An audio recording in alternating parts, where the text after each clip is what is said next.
So, as you saw today, it's been a bit of a rough red day today, and the market's falling. Yeah. What do you recommend we do or someone do in this kind of market?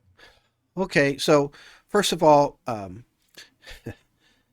two things that happen. Number one is every time there's a downturn, uh, there is more information given, in my opinion, by the market than when we have upturns. Because one of the things that I watch for very, very closely is what falls less. And you can really see what people are interested in. Sometimes in upturns, you can look at it and say, oh, these things are going up faster and that's exciting, but they don't have as much staying power as things that I generally find that are holding up better in down markets. So I actually kind of take these times and I put way more focus into all of the different options that are out there during downturns, because I really feel like that's a time that you can learn something. And we have, if you check on our channel there, we have kind of a 4-step process for dealing with downturns. And so the first step is really all you'd want to deal with right now, because this market isn't down that much. And that is to figure out, what's holding up.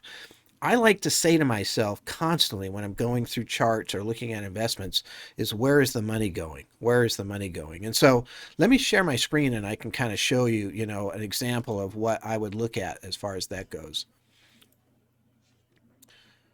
Okay, this is a program called Y Charts. It's a really great program, actually. And what I'm showing here is just the last week.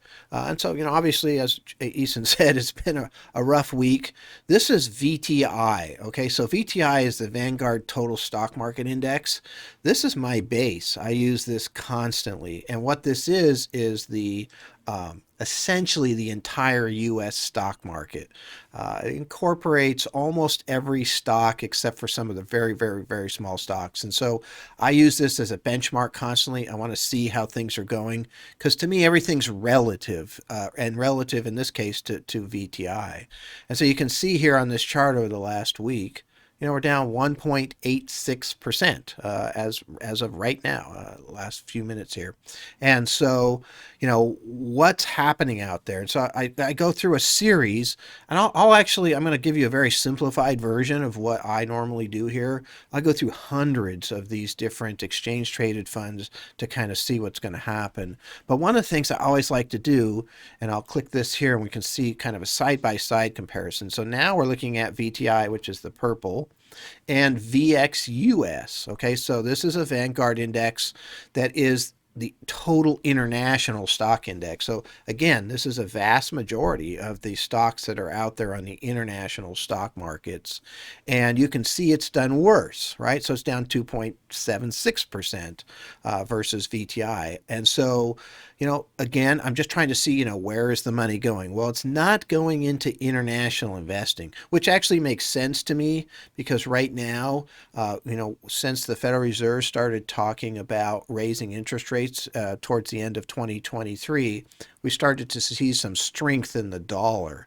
And so when the dollar goes up, you're converting back this foreign currency back to a dollar, back to the dollar, and you could actually do worse than that. So if you buy a stock or an ETF that's international and it's up 5%, but the dollar goes up 10%, you actually lose money in that situation. So that makes sense to me, but I always like to check. And then the next thing I always like to do is, how is the large cap doing versus small cap? So I've just clicked the VOO, which is the Vanguard S&P 500. So this is a pretty good replication of the index that we talk about all the time on our daily videos, which is the S&P 500. You can see it's down 1.5% versus 1.71 for VTI for the total stock market. So that does tell me that some of the money is going towards larger stocks, or at least not leaving there quite as fast. So people are hanging in there on some of their bigger stocks, and I can kind of confirm that by looking at this next index. And so this VXF is every other stock on the stock market that isn't included in the S&P 500 that is in this VTI. So again, it still doesn't include some of these really small microcap type stocks, but it includes most of them. And again, you can see that fell even farther. So right now we're seeing large cap do a little bit better, small cap doing worse, and international's not doing that well. So, we're kind of narrowing it down. Next thing I'd look at is kind of value versus growth. So here is VTV, and this again, Vanguard. I like using Vanguard for these because they have very broad indexes. They have very low internal costs, so I can kind of get a really good sense as exactly what's going on in that particular category. And you can see value is the worst one we've looked at so far. It's down 3.76%. And so that's pretty fascinating to me because theoretically, when in a higher inflationary environment, values should do better.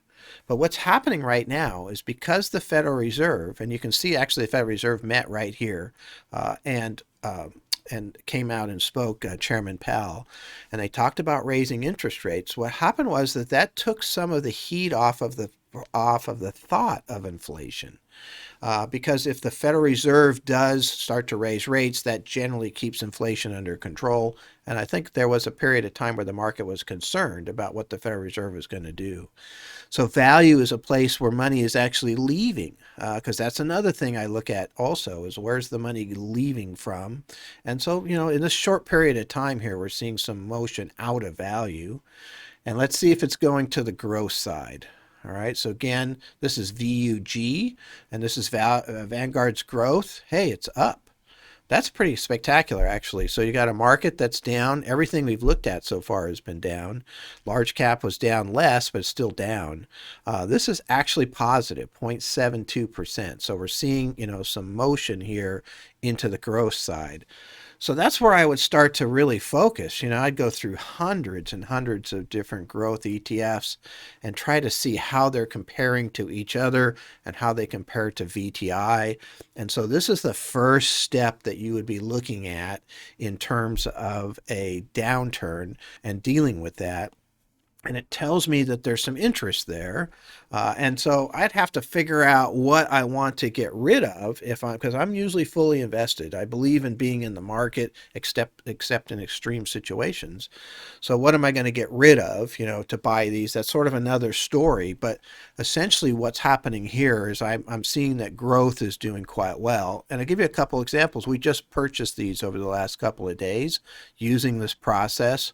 One is basically an innovative technology ETF through SPDR Spider, and that is XITK. And again, we just bought this, and we've had this for quite some time, but we added it back into our model again, and that is up 1.4%. So even better than the overall growth.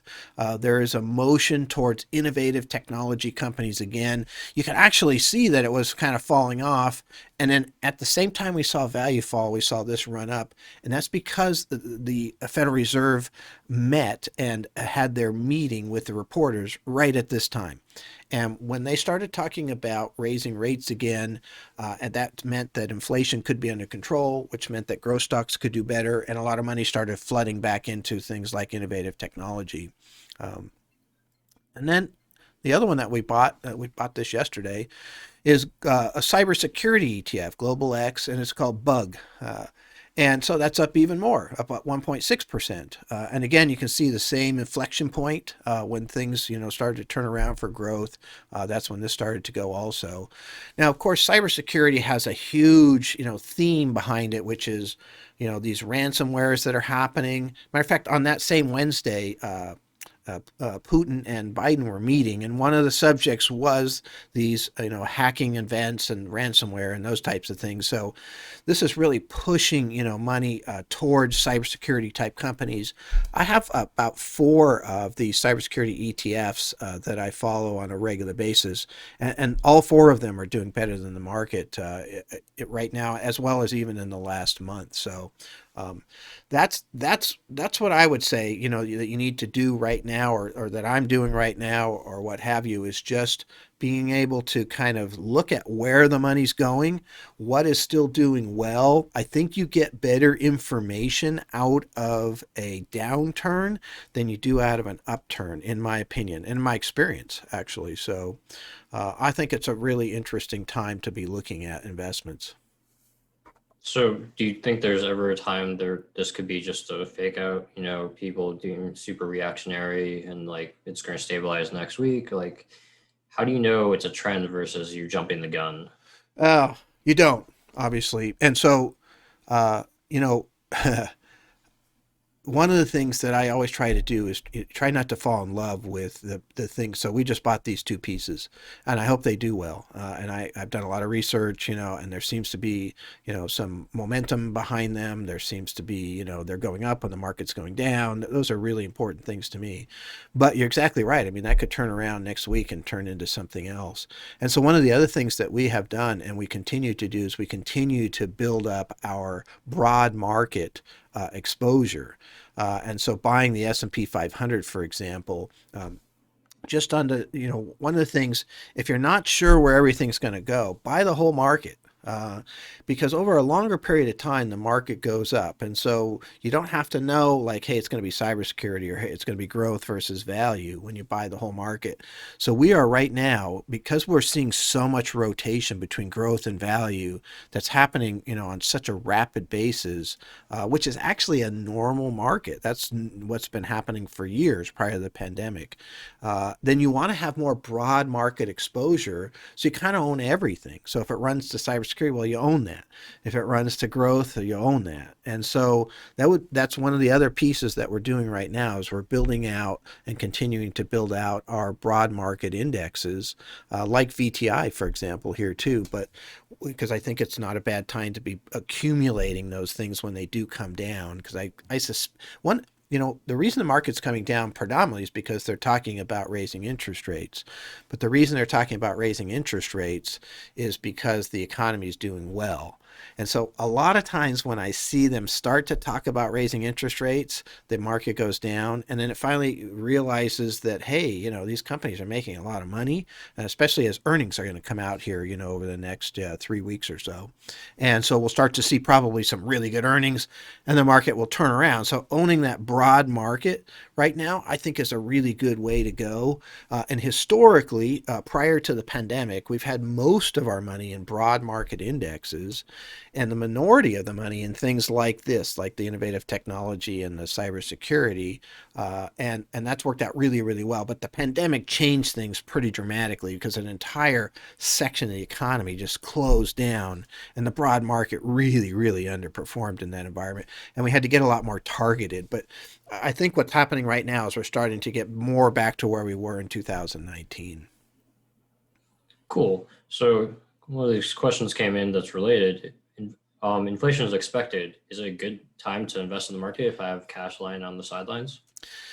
Yeah, that's a really good question because one of the things that's changed is if you look at what's happening right now, inflation is not as expected as it was. And I know that sounds crazy because everybody is talking about inflation.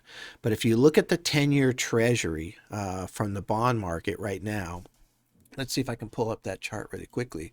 If you look at the 10-year treasury, you basically have this situation where the market as a whole is starting to not think inflation is going to be as strong. Here's Yahoo Finance, and this is the 10-year yield on the 10-year treasury.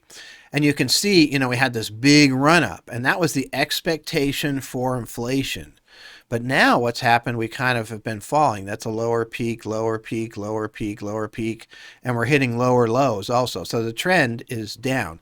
So what the bond market is telling us right now is that inflation is mitigating itself. And what happens then is that you'll start to see some of the areas of investment. I think it's a great opportunity to buy in that environment. So I guess my first thing would be to challenge the fact that inflation is expected.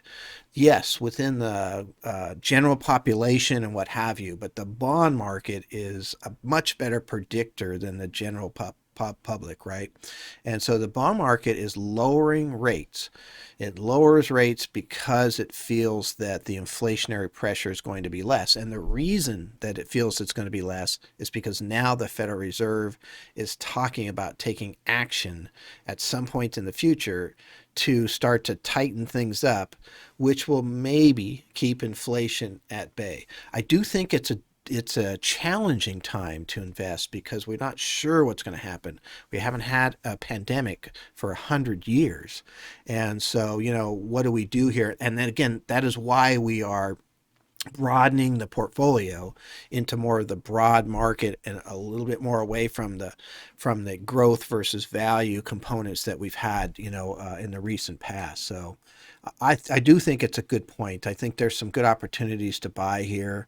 You might want to kind of dollar cost average as things come through here, but I think that inflation expectations might sort of start to mitigate here, and that could be even better for the market. So you're saying like a good, healthy economy has some inflation. It's Yeah. only when inflation goes wildly out of control that is drives the market, kind of makes their fear in the market. Yeah, I've said this forever with my clients, which is just, the stock market reacts so negatively to increases in interest rates. And really, the only reason they're raising interest rates on the Federal Reserve level is because of the expectation or the reality of an economy that's doing well. And that's exactly what you want. You want an economy to do well. But yeah, there is that Goldilocks piece, right? If the economy does too well and you get that higher inflationary scenario, and then the Fed has to chase that down very aggressively, that causes problems because now all of a sudden you start to see this, reversing because, whoa, inflation is out of control. And so that's been, and the reason we've seen, this movement, from August through here is the fear that inflation could get out of control in this reopening, especially because the government keeps pushing out so much money, right? Between these stimulus pieces and what have you. So, yeah, you need some inflation. As a matter of fact, over the last 12 years, inflation's been too low. It's been below the Fed target. And for the first time this summer, the Fed has changed what they're trying to do. They were trying to, get 2%, but what they would do is every time it got near 2%, they would start to increase rates, and they weren't averaging 2%. I think it was a 1.5 to 1.75% on core inflation. And so now they're talking about letting it run to 3 to try to get an average of 2. That's a big difference, and it could be very healthy for both the economy and the stock market. I'm super excited about that. We'll see how that works out, but that I think is a really big difference because most of the big crashes, 2000, 2008, and even end of 2019 were periods where the Fed was really, in hindsight, they were over raising rates. They were getting too aggressive. And when they did that, it brought that down. And what they talked about this summer is that they kind of realized that. It's like, oops, we have caused some massive global downturns by being too aggressive on raising rates. And now, we need to cut back on that. And so that's what what they're talking about now, which again, I think could be a really, really good thing for the stock market. We'll see how that plays out. But